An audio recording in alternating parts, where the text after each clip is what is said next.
Bonjour Benoît Martin, Bonjour Pierre. merci d'avoir accepté mon invitation. Benoît, tu es le secrétaire général de la CGT Paris. Vous organisez, vous, la CGT, dimanche avec la Jeune Garde et Solidaire, une grande marche pour faire taire Zemmour. C'est une marche qui partira de Barbès et qui ira jusqu'à la Villette. Vous êtes rejoint par des dizaines d'autres organisations politiques, syndicales, associatives. Alors Zemmour, à l'origine, devait organiser son premier grand meeting au Zénith de Paris. Qu'il a finalement annulé pour des raisons de sécurité, puisqu'ils disent attendre jusqu'à 7000 personnes. Ce meeting aura lieu à Villepinte, à quelques pas, à quelques kilomètres de Paris. Le président du conseil départemental de la Seine-Saint-Denis, Stéphane Troussel, veut lui faire annuler le meeting, alors visiblement pour des raisons politiques. Il a raison?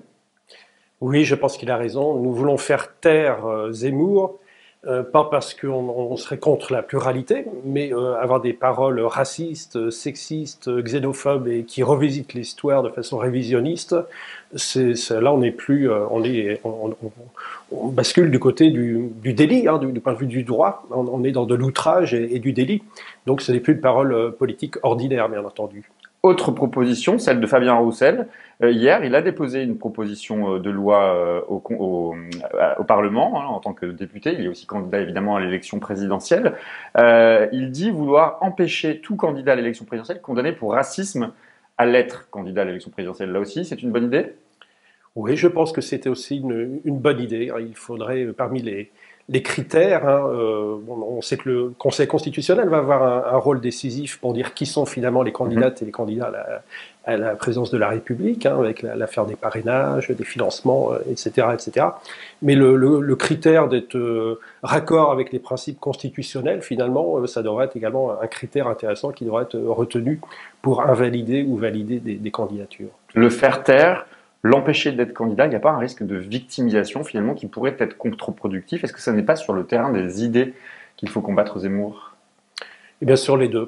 Nous, en tant que syndicalistes, on n'est pas sur le combat politique en tant que tel. Là, j'ai fait une appréciation politique, mais évidemment, l'idéologie, elle est partout. Elle est dans la sphère politique, dans la sphère sociale, dans le monde du travail.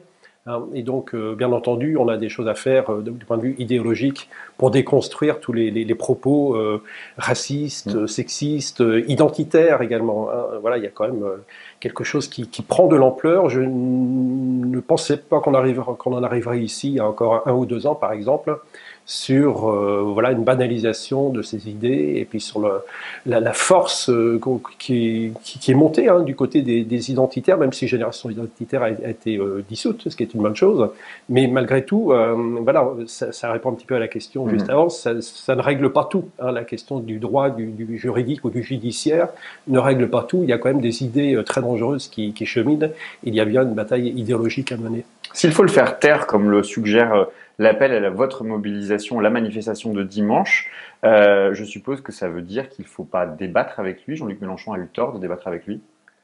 Moi, j'ai trouvé que le débat était d'un bon niveau côté Mélenchon, tourné vers un avenir, vers des propositions, vers un monde meilleur, et avec des références historiques vérifiables et des sources intéressante, alors que Zemmour est apparu comme un homme du passé, un homme névrosé, quelqu'un qui a voilà, des phobies, voilà, et qui réécrit l'histoire. Donc non, je pense que c'était pas mal ce débat-là. Moi, je l'ai trouvé intéressant. Je regarde beaucoup les débats à la télévision, y compris des choses qui me sont très désagréables, mais c'est quand même pour me maintenir informé. Je pense à la primaire de la droite, où là on voit bien que parmi les adhérents LR, ça s'est joué sur la droite de la droite. Qu'est-ce qui s'est passé justement avec cette primaire des LR? On a vu une zémourisation, une extrême droitisation de cette droite. Est-ce que c'est lié? Est-ce que c'est seulement le cas d'ailleurs chez les Républicains, ou est-ce que c'est toute la classe politique qui finalement tend vers l'extrême droite, court vers l'extrême droite, puisque c'est elle qui donne le ton aujourd'hui dans le débat public? Alors oui, c'est pas je pense pas que dans la société profonde on en soit là, même si j'alerte quand même, j'alerte sur ce qui est en train de se décomposer dans la société profonde. Mais je pense que oui, il y a une hypermédiatisation de la parole ultra droitière. Et voilà, Zemmour a félicité Ciotti pour son très bon score. Et finalement, ce sera probablement Valérie Pécresse qui sera candidate, on peut le penser, mais son directeur de campagne, c'est Monsieur Stefanini, qui n'est pas un saint homme, qui est aussi très ancré à la droite de la droite. Donc il y a du souci à se faire. Ouais. Justement sur la société, parce que c'est elle que vous appelez à se mobiliser aussi ce dimanche. Zemmour, pour ce que sont les sondages, on est d'accord, mais pèse quand même entre 12 et 14% des voix. On l'a parfois annoncé au second tour, reléguant Marine Le Pen en troisième position. Zemmour dit attendre 7000 personnes à Villepinte pour le soutenir. Comment tu expliques cet engouement? Est-ce qu'il y a une adhésion? Est-ce que la France s'extrême droitise ou bien on peut voir les choses différemment? Est-ce que c'est parce qu'il n'y a plus de gauche ou est-ce qu'il y a un déclin de la gauche et que finalement l'extrême droite apparaît comme la seule alternative à Emmanuel Macron? Alors il y a plusieurs éléments à donner là-dessus. Hein. Sur le fait que la gauche soit très mal en point, c'est un fait. Hein. Dans les années 80, il n'était pas recevable pour la gauche de pratiquer ce qui avait été pratiqué quelques années avant par Reagan et Thatcher, à savoir la phase néolibérale du capitalisme. Après, on a vu dans les années 90 et 2000 hein, que, voilà, avec des Jospin, des Hollande, etc. Voilà, le néolibéralisme s'est propagé aussi bien à la gauche du gouvernement qu'à droite, hein, et donc ça a brouillé tout repère. C'est vrai que la gauche est mal en point en ce moment. Moi, je suis pour une gauche incarnant la démocratie, la paix, la justice sociale, l'égalité. Hein, donc ça, c'est un discours de gauche, un peu d'opposition, mais quand la gauche est au pouvoir, on a vu des choses assez différentes qui se mettaient en place. Hein. Donc je pense que ce problème de la gauche aide effectivement les idées d'extrême droite, hein, le RN dans un premier temps, puis là il y a le phénomène Zemmour. Voilà, donc ça c'est un gros problème. Mais je pense aussi qu'il y a des mouvements sociaux, il y a des comités d'accueil à Zemmour, comme on l'a vu à Marseille, à Nantes par exemple, hein, et même à Genève. Hein, y compris à l'étranger, en Angleterre, en Suisse, oui, des comités d'accueil. oui, donc voilà, il y a aussi une partie de la population avec organisées, hein, des organisations antifascistes, des syndicats, des partis politiques, et il y a du répondant du côté de la population pour ne pas laisser se banaliser ces idées-là. Par contre, le gros problème, c'est voilà, si on va vers des forces de gauche syndicales, etc., qui s'affrontent idéologiquement avec l'extrême droite un petit peu au-dessus de la population qui resterait inerte un peu au milieu, ça c'est le problème, c'est pas ce que l'on veut. Hein. C'est pour ça qu'on souhaite dimanche vraiment une manifestation de masse. On veut que les gens disent massivement non aux idées de Zemmour et de l'extrême droite. Si on ajoute les intentions de vote de Zemmour à celles de Le Pen et ses satellites, l'extrême droite pourrait peser jusqu'à 35%, voire plus, parfois selon les instituts. Il se passe quoi dans notre pays? Tu dirais qu'on est dans une société pré-fasciste, dans un moment pré-fasciste? Il y a de plus en plus d'indices qui vont dans ce sens-là, en tout cas. Pour ça, je disais tout à l'heure, il y a un an ou deux, quand on me posait la question, je répondais non. Là, je pense qu'il y a une situation qui s'est dégradée. Je pense aussi que l'extrême droite a plusieurs visages. Et je pense aussi que le capitalisme a plusieurs visages. Ça peut être le visage de l'extrême droite. On l'a vu parfois dans des moments de l'histoire. Donc voilà. Puis on voit bien aussi que, par exemple, en Italie, il s'est passé des choses à Rome. Hein, le siège de la CGIL, c'est-à-dire le syndicat italien, a été attaqué à Rome hein, par des groupes néofascistes. Hein, donc il y a eu après une grande manifestation à Rome contre ces agissements d'extrême droite. Et d'ailleurs, il y avait une délégation de la CGT hein, qui était présente à Rome.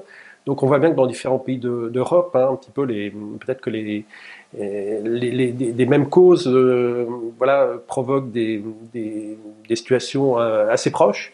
Hein, voilà, donc voilà, je pense qu'il y a quand même un mal-vivre, un chômage de masse, un problème de pouvoir d'achat. Et puis il y a des peurs. Y compris la jeunesse, et voilà, il y a de quoi flipper face au dérèglement climatique, face aussi à cette crise sanitaire avec le Covid.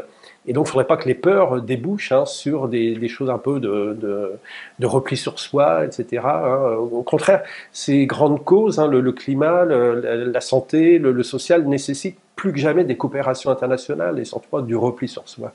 Avec l'entrée en campagne de Zemmour, il ferait presque passer Marine Le Pen pour une modérée. Pour toi, les deux, c'est les deux faces d'une même pièce?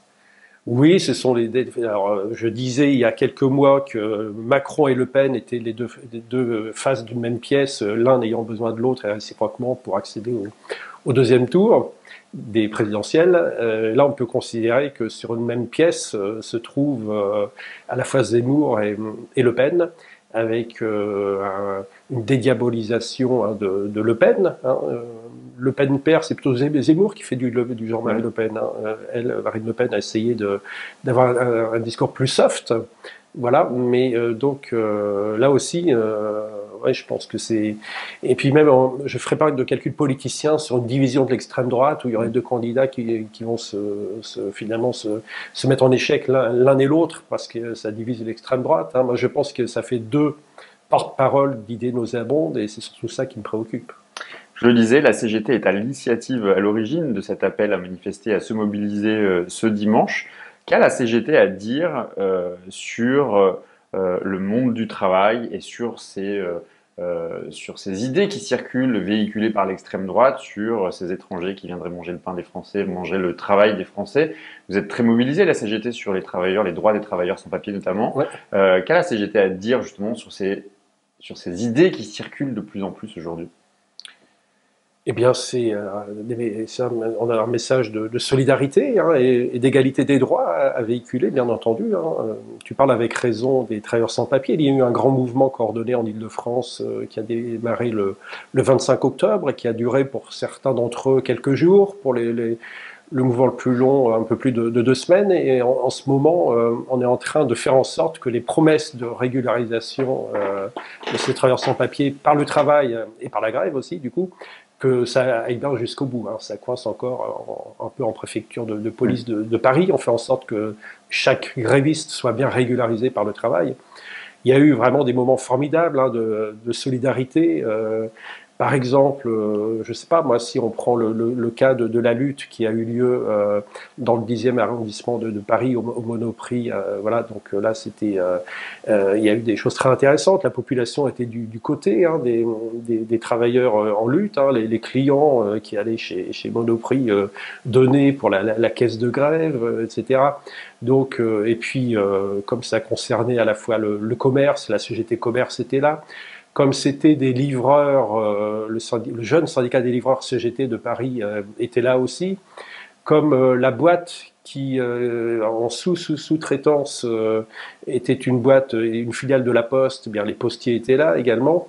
Et puis, au final, ces travailleurs-là étaient des micro-entrepreneurs, des auto-entrepreneurs. Hein, donc, ils vont être tous embauchés en CDI et avoir des papiers. Donc, voilà, on travaille à l'égalité des droits. C'est-à-dire fractionner le monde du travail avec des gens qui ont plus de droits que d'autres, etc. Eh bien, c'est nuisible pour tout le monde. Ça ramène tout le monde vers le bas. Hein, c'est le principe du dumping social. C'est bien pour ça qu'on a mis en œuvre historiquement des conventions collectives pour homogénéiser les droits au sein d'une même profession, pour que les gens ne soient pas en concurrence les uns avec les autres. Donc c'est ça le travail du syndicalisme, c'est de veiller à l'égalité des droits. Et cette égalité, elle passe par la régularisation. Pourquoi ce mot à gauche, il reste encore tabou face à une extrême droite qui est très forte? On a le sentiment que, y compris d'ailleurs, là on le voit dans les semaines qui passent, la gauche peine à assumer ce qu'elle a toujours, ce qui a été ses fondamentaux pendant longtemps. La régularisation des sans-papiers, ça a été pendant longtemps un grand mot d'ordre. On a le sentiment aujourd'hui que c'est un mot tabou. Historiquement, c'est vrai qu'il s'est passé des choses dans les années 90 avec Saint-Bernard, etc. On était beaucoup sur des mouvements de sans-papiers, ça continue, mais là, nous, en tant que syndicalistes, on est plutôt sur des mouvements de travailleurs sans-papiers. Hein. Et donc, voilà, on pense que la France est une terre d'accueil, qu'il y a des règles hein, qui permettent voilà, que les gens deviennent français ou alors gardent leur nationalité mais puissent vivre légalement dans notre pays. Ces travailleurs, ces travailleuses, quand même, sont des métiers extrêmement pénibles, peu rémunérés, voilà, du BTP, de la restauration, de la livraison, de la logistique, etc. Puis du ménage aussi, hein, du nettoyage, hein, beaucoup. Voilà, ce sont des gens formidables, et puis ce sont aussi des travailleurs, hein, donc ils cotisent, sauf si les patrons les emploient de manière illégale. Mais normalement, quand tout va bien, ce sont des cotisants qui font vivre la sécurité sociale. Ce sont aussi des consommateurs. Tu sais certainement, enfin, tout le monde sait que la principale recette de l'État, c'est quand même l'impôt sur la consommation. Donc voilà, ce sont des acteurs économiques, ce ne sont pas des gens voilà, qui viennent nous piquer quoi que ce soit. Par leur travail, il y a quand même une théorie de la plus-value qu'on connaît bien à la CGT. Par leur travail, ils créent des richesses, une partie leur revient en salaire direct, mais il y a aussi une partie de cette richesse qui part en financement de la Sécu, en financement de l'État par les impôts. Et donc voilà, il ne faut pas prendre les gens pour les immigrés, pour des gens qui coûtent. Pour nous, l'être humain n'est pas quelqu'un qui coûte, c'est quelqu'un qui, par son travail, produit des richesses. je le disais, la CGT est très mobilisée sur la question des travailleurs sans papier, des travailleurs étrangers. Mais est-ce que sur un appel, l'appel qui est le vôtre à mobiliser les citoyens ce dimanche contre l'extrême droite, contre Zemmour, pour faire taire Zemmour, je le disais, il y a plusieurs organisations qui vous ont rejoint, mais il manque à l'appel un certain nombre de syndicats. Est-ce que tu peux parler d'unité quand même, ou est-ce qu'il y a des discussions avec la CFDT, avec FO, sur ce type de mot d'ordre, ou est-ce que la CGT reste la seule grande organisation syndicale aujourd'hui mobilisée? Alors, il y a CGT, il y a Solidaire. Solidaire Pardon. Solidaire est très très très investi depuis toujours sur la lutte contre l'extrême droite. La FSU aussi l'est. D'ailleurs, nous avons des publications communes CGT, FSU, Solidaire sur comment lutter contre les idées d'extrême droite au travail. Donc là, pour l'instant, la FSU, je ne sais pas trop s'ils vont nous rejoindre ou pas, parce qu'on n'est que vendredi. Voilà, ils sont en discussion. Force ouvrière, une constante, c'est de dire voilà, le politique et le syndical, ça ne se mélange pas, et donc ils sont jamais dans des appels qui associent plein de monde.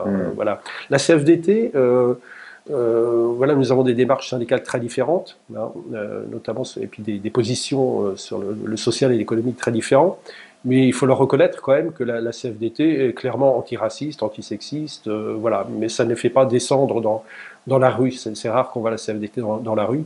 Mais dans les entreprises, ils ont un discours effectivement d'égalité, de respect des droits.